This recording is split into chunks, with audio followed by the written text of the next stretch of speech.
Hello everybody, it's me Pierre here. I'm going to be here and I'm also going to be there. You can see it in the top corner. My Vive Pro is now one of my extra cameras. Don't even worry about it. I don't even know. It just started randomly working. I could just have my Vive Pro sit there and be a camera, I guess. But anyway, regardless of the point. That's just a cool discovery I made. What I wanted to be here for is the Steam frame controller. There's something weird about this one, isn't it? It looks a little off, doesn't it? Well, that's because my brother 3D printed this controller, and today we're going to compare this controller with other controllers I have here on my desk that I just have, and just have some fun with it, because I'm just curious to know how well this controller stacks up with all the other controllers on my desk. So, yeah. Let's begin and let's just talk about it. First off, very comfortable design. But oh, I should be really specific. This is about 95% of the way of being the actual size of the controller and likeness of the controller. So this might not be 100% accurate, but it'll be as close as we physically can to checking it out. So yeah, this controller was completely 3D printed. And it's a very comfortable design. I actually really like it. It fits nicely in the hand. It doesn't feel the same as this, though, weirdly enough. Not the same as a Quest 3 controller, because with the Quest 3 controller, not because of this, by the way, you will be able to get a strap with this. That will be sold separately. This here, the reason why this is not as comfortable is because you have to really reach for the top button and this joystick. With a grip, it starts to jab into your hand and feel uncomfortable. But the grip button and the trigger are really nice, right? This is a comfortable controller, just not as comfortable as other controllers I've tried. But it's a nice small size. Then you have the Steam frame controller. This design is better. The joystick being way over here instead of way off to the other side here, on the opposite side, so I can show you. See how this one's way on the opposite side, making it look like a left controller versus the right controller? Nah, that's just how Facebook had it. Theirs is way off here. This design is so much better because you can reach the buttons better, but not just that, the joystick just feels more natural here. It just feels much better there. And what's going to be awesome about the Steam frame controllers, I heard it has full finger tracking still, so your fingers can be tracked on here as well, each individual finger. And it has a dedicated grip button, because everybody always, well, not everybody, but some people complain that the grip was either too weak or too strong on the Steam Deck controller. Steam Valve Index controller. And so what would happen is some people, things would just let go without them holding on to it. With people holding on to it, and it would just slowly let go for some reason. Or sometimes the finger tracking isn't as good. In my case, this doesn't ever really give me problems. I don't accidentally grab things, and I don't accidentally let go of things. Sometimes I will, but that's just more me just accidentally letting go, just letting my hand relax. That's just me. But this has been really good. But now that you have a dedicated grip button, for those who do have a problem with the grip of the Valve Index, you don't have to worry about that on the Steam frame controller, because the Steam frame controller has a dedicated grip button, just like a Quest. Not just that, what's really cool about Steam frame is it has a much better button layout. It has a traditional gamepad layout. You have all your buttons here and 2 buttons here. But what's really cool is Valve, I can't show you the left controller because unfortunately I don't have the left controller because this is a 3D print. But on the Steam frame controller, there is a D-pad instead of so it has a D-pad instead of the A, B, X, and Y buttons on this one. So what the D-pad will do is basically mimic a traditional controller layout. So this would be A, B, and then on the other controller it would be X and Y with the D-pad. So if you want that traditional controller layout like this, you could still have it with this. Now, there's so many buttons on this controller that I'm really surprised about. So you got your menu. I think this will be the menu button, I'm assuming so. And this will be your dedicated Steam VR button right here.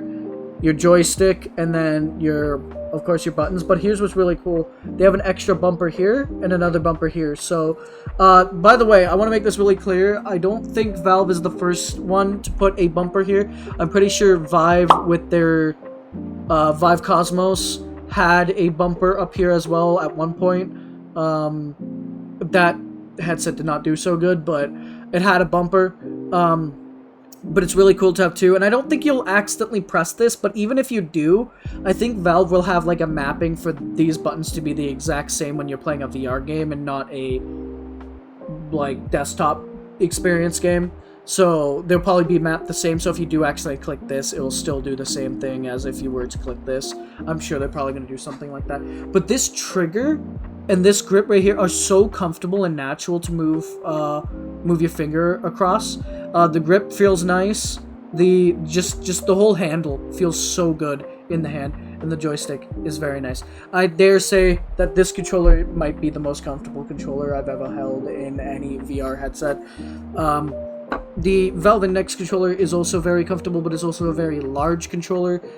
Same with the Vive ones. These two are some of the largest controllers I own, though I find that this comparison, look at how much smaller it is than a Vive wand. I don't really recommend Vive wands anymore. I hope a lot of you guys have moved on to Index controllers or another VR headset like upcoming Steam Frame for these type of controllers, because I also have the G2 controller here with me. Here's the G2 controller. A lot of controllers have this problem with having giant rings, so the G2 controller had a problem with having a giant ass ring on it. Look at how much smaller that makes it. It's not by a lot, it's not by much smaller, but without that ring there, you're gonna have a much better time holding this than you were to have holding this.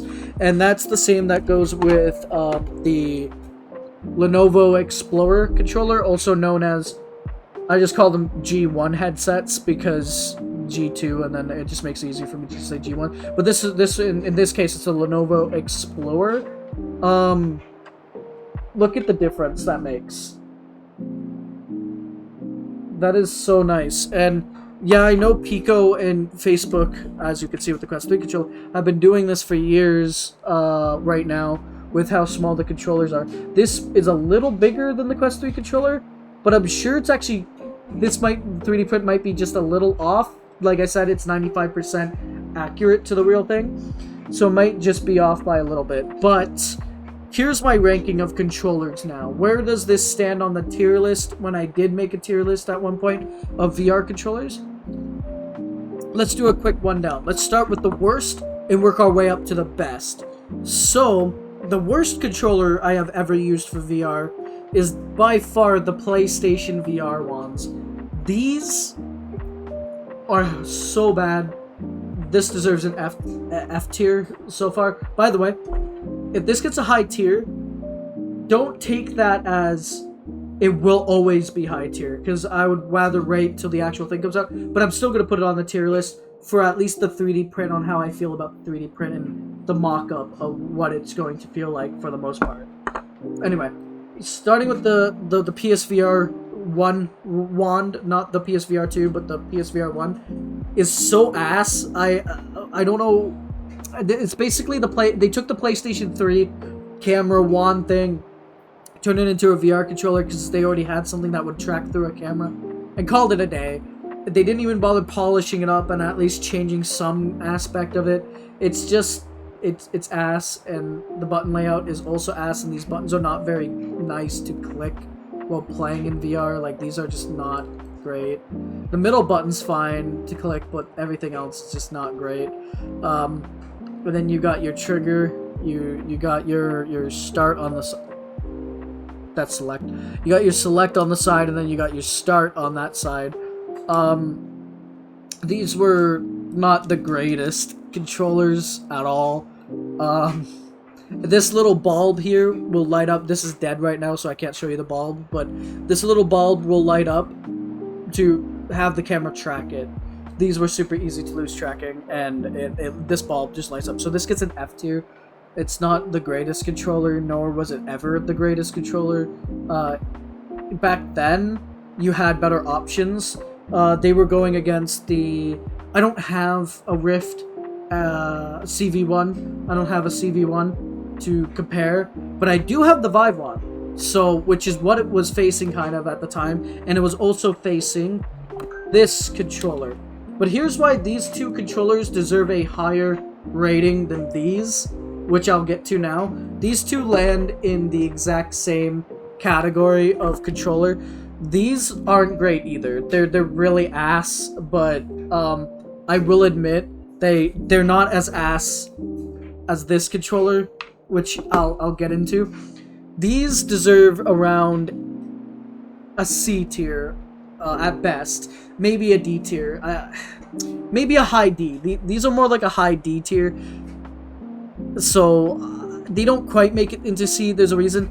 Trackpads for VR is just a awful idea. I don't know who thought that was a good idea.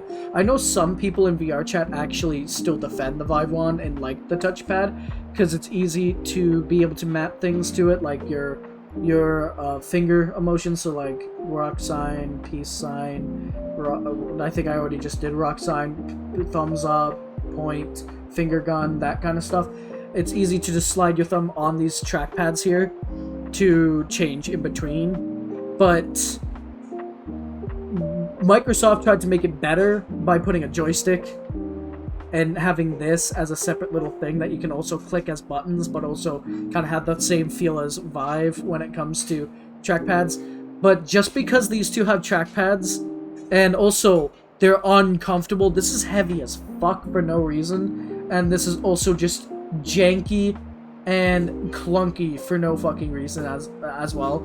These are just unnecessarily massive, and the battery life sucks on these. Same with these. The G1, also known as Lenovo Explorer, the batteries on both of these sucked so fucking bad. They did not last very long. This one also used micro USB instead of USB Type-C, and even the one on the Vive Pro, which my Vive Pro is just right there, even still use micro USB for some fucking reason, despite the Vive Pro itself having a Type-C. And so I don't understand why, because I'm pretty sure at the time they could have switched to Type-C. Maybe not for these specific version of the controller, but at least for the blue ones they could have switched to Type-C, but I'm pretty sure they didn't. But yeah, and since you have to charge these, actually, you know what, dare I say it, I think these, you know what, I'm gonna boost this one up to a C and this one can stay in D. The reason why is because this was just slightly better because it offers a joystick, and I find its grip button is also way better than this ass grip button, because if you don't have your full palm on that, it's really hard to click that button without, you know, and if you have very small hands, it's just not small hand friendly. Like my hands, they're just not small hand friendly with these.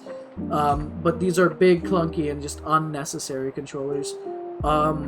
These are also very uncomfortable and kind of clunky too, but at least you had a joystick, and at least you can replace the batteries in these, unlike the Vive ones, because you have to just plug these in and let them charge afterwards. And this one you just don't. So I'm actually going to put this one at a C. This one can stay at a D. I'm moving on to other controllers now, because I talked about these two for way too long, because I rant about them a lot. I just don't like those controllers. All three of these I cannot recommend nowadays. I just cannot recommend all three of these controllers. These ones are just ass. And I wonder if one day maybe the G2 controllers could work maybe with a G1, because of the way Oasis works. That would be really cool. Maybe. Not saying that will happen. I just wonder if that could work. Anyway, regardless, moving on to much higher grading now, which are these two. The Quest 2 and G1 controller, but this loses to this. But this one is more comfortable. And why does the G2 controller, despite me loving the G2, why does this lose to the Quest 2 controller by actually quite a bit? First off, this one to me feels lighter than the Quest 2 controller. I don't know why. It's more front. This is more front heavy, but this one in total kind of feels a little heavier. I don't know. They're both about the same, actually. I actually don't know which one's heavier. I think maybe the G maybe the G2 controller is a little heavier now that I'm really feeling it. Like, when I balance them now, I can kind of feel that this one's heavier.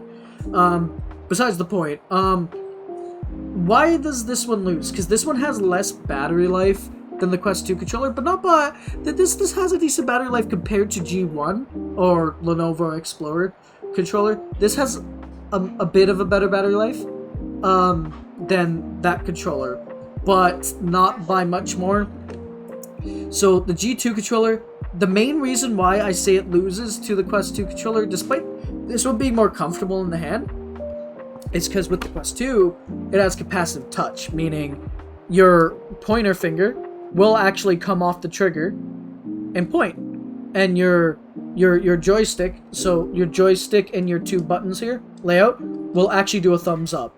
So meaning you can physically do a thumbs up, you can physically point and stuff like that, and it makes it have more immersion to that. As for the G2 controller, it does not do that. The way you have to do emotes or stuff like that in VR chat is without accidentally moving yourself. You have to slowly just turn it, so like just touch it in the dead zone still of the joystick, and it should be able to do a point and stuff. And then you hold the grip to do a point. I think it's a point to when you hold the grip, and then you move the joystick ever so slightly to do a finger gun. And then when you let go of the grip and you hold both the trigger and the grip, you do a fist, that kind of stuff. You have to, there's more movements you have to do when you're in like games like VR chat to do emotes with this controller. But this controller is not bad. It's comfortable and it's very usable. Do I rate these in the same category though?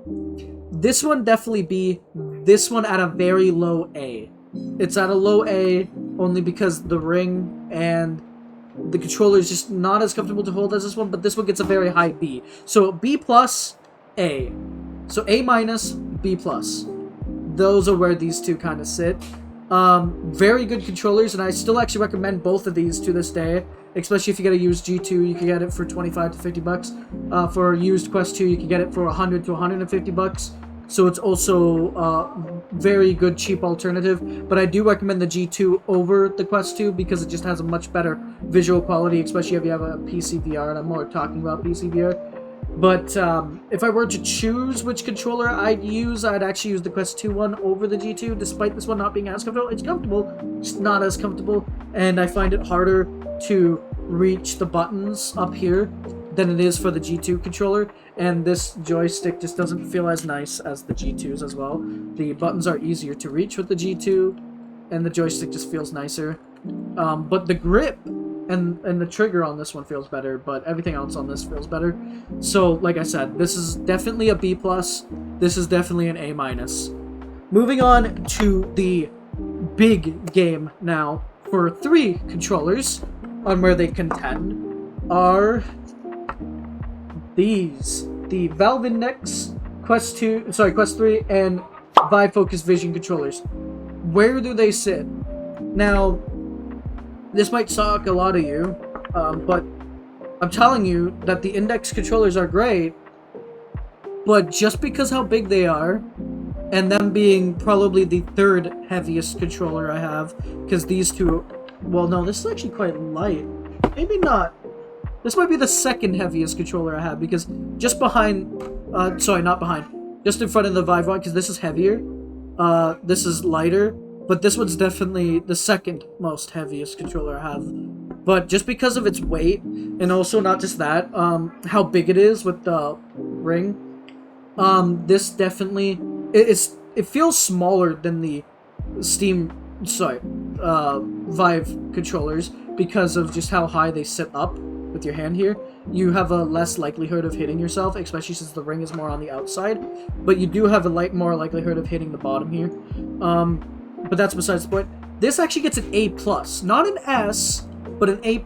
Despite its finger tracking, despite how comfortable the controller is, despite of all that, this still gets an A+, only because of how big it is. It's not clunky big, it's just big, and the way, you know, and its base station track.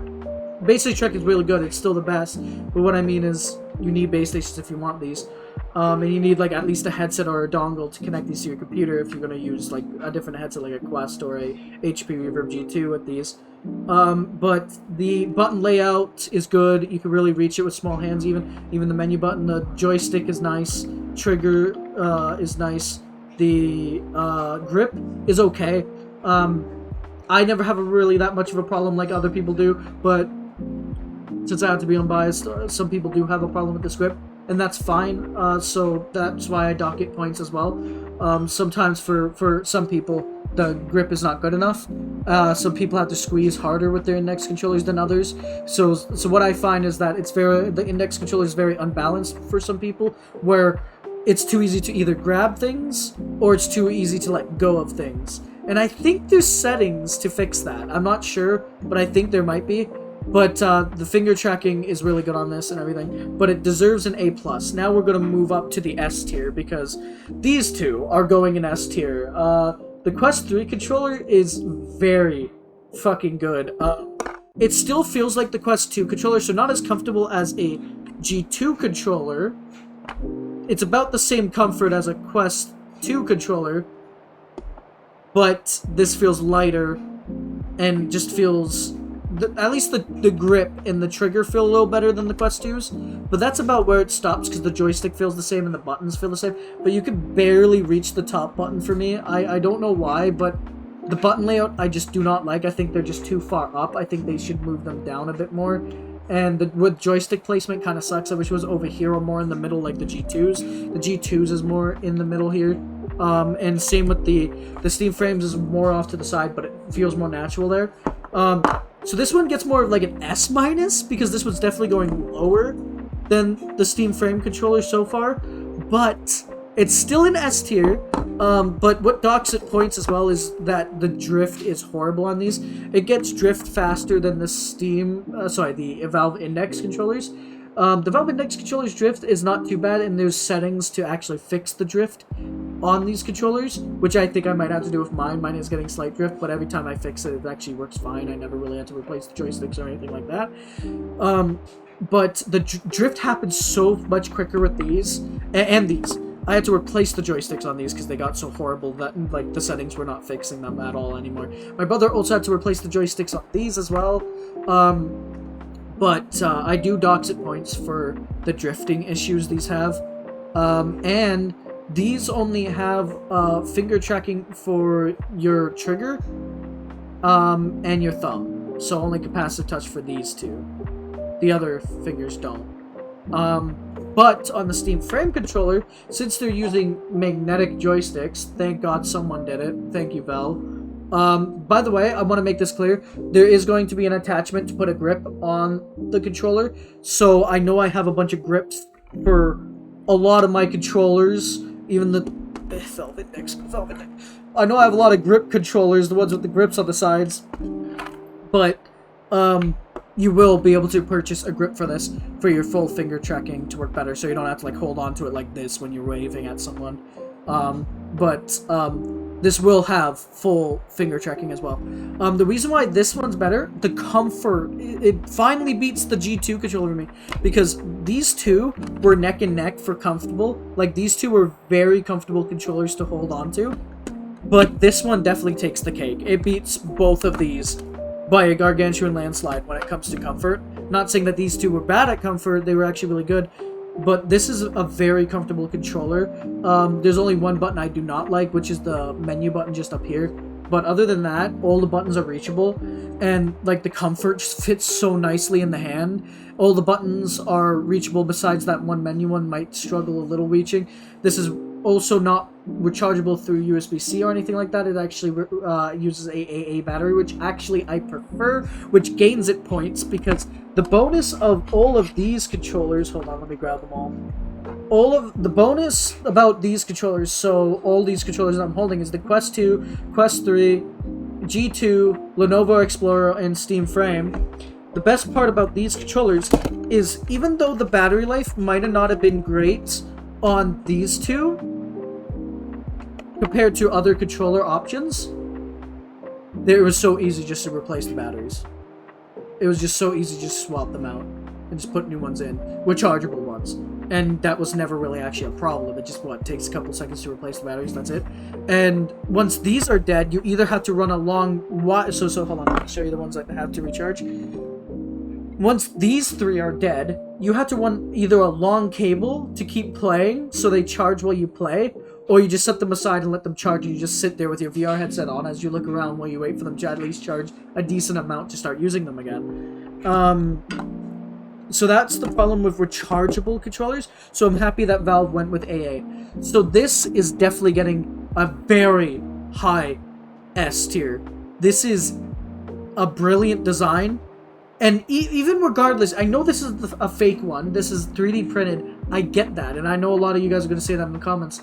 And this is not me being a Valve shill here. Because if I was, this would have also went into S. And if I was a G2 fanboy, this wouldn't be sitting in B tier. It would also be S. But I'm here to tell you that this is actually truly unbiased. I do truly think this controller is a S tier. It is very good, and I think it's a game changer because now you can play your flat screen games in VR without needing to grab an Xbox controller or a PlayStation controller or a Nintendo Switch controller or Google Stadia controller or all these other dedicated controllers. You don't even need the Steam controller. You just got these. Like, look, you got the whole button layout there and everything. Unfortunately, like I said, I don't have the left one, but I can show a picture of the Steam frame controller right here with both Steam frame controllers, so you know what I'm talking about with the D-pad. And for you guys that do play a lot of console games and use a controller, it's the traditional layout. So you don't have to worry about this grip button, you don't have to ever click it, you just use these. Use the joystick and then the buttons where you would think they would be. And by the way, if you guys are scared that you're going to click the wrong buttons when you're playing a VR game, if you need to jump or something and you go off and you accidentally click like this button instead, I saw a blueprint. It looks like this will be AB and AB. So when you're playing VR, these will both be AB. So it doesn't matter if you accidentally click the wrong one, it should activate the same thing. And I think it's the same with this. If you accidentally click this instead of the trigger here, it should activate the same if you were clicking the trigger, I'm pretty sure. At least that's the gist of it, I'm thinking it does. So yeah, what do you guys think? Do you guys think this deserves an S tier? Let me know in the comments below, because I think this is a 100% an S tier. I'm a nerd, so I rant a lot, so I'm sorry if this video made no sense to you guys. So let me just do a really quick rundown, and I won't even explain why they're in these tiers with this quick rundown. So this one, F tier. This one, D tier. This one, C tier. This one, B tier. This one, low A tier. No, this one. A plus, like an A plus, high A. And then, oh, there we go. These two, fucking S tier for both of these. So yeah, that's about all I wanted to talk about. So let me know if you guys are excited for the Steam frame, because this just made me excited. This is quite the nice controller experience they have going here. Remember, this is about 95% accurate to the actual thing, so it's possibly off by a little bit. But even if it's off by a little bit, regardless, this fits your hand. Even if this is a little bit bigger or a little bit smaller, even the actual size, I think, is going to be very comfortable still, regardless. This is very nice. This is a very nice layout. So yeah, good controller, blessed controller. Thank you, Valve, so much for a controller like this. This is nice. This is what I think the Quest 3 controller was missing, because the Quest 3 controller is definitely missing this. Yeah, and that's about it. That's all I wanted to say about VR controllers, and how the Steam Frame controller stacks up to these controllers. Again, let me know in the comments below, what do you guys think this should have been? Do you think it deserves the S tier it gets, especially since it's not out yet? Who knows, but it does have the full finger tracking at this size, is great. So again, just let me know in the comments below what you guys think. Where would you put this on a tier list? And yeah, that's about it. This was Pyrrha. Stay cool. And also, don't forget to stay the fuck out of my fridge. I'm excited. I'm definitely gonna probably pick up a Steam frame as well, probably eventually, one day. One day I will, and I will review it on the channel like I did with my numerous other VR headsets. Yeah. Anyway. This is Pyrrha, stay cool, stay the fuck out of my fridge. Bye-bye!